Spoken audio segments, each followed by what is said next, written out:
Qaynonamdan so'kish eshitib, endi yuzlarimga o'zimga qarashni boshladim.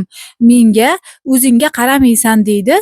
Sizda yosh bolangiz yo'q, hech kim yo'q, hamma ishingizni bitirib bo'lgansiz. Faqat o'zingizga qaraysiz, boshqa qiladigan ishingiz yo'q desam, ozgina sanam telefonga kamroq qarasang, o'zingga qarashga vaqt topasan, hammasiga ulgursa bo'ladi deydilar. Mayli, shunisiga ham shukur dedimda, ishlarimni boshlab ketdim. Yuzimga maskamni qo'ydimda, fartugimni oldimga taqib olib, endi yig'ishtirishni boshladim. Sizlar ham shunaqamisizlar? Biror ish qilishdan oldin serial yoki birorta qo'shiq eshitginglar keladimi? Men har doim o'rganimman.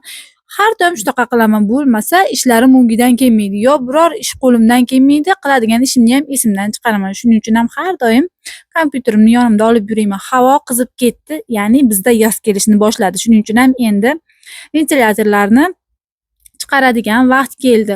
Hali ventilyatorlarni joyiga qo'yganimga u kun edi. Bu kun yana endi chiqarishimiz kerak. Xuddi kechagi kunday esimda.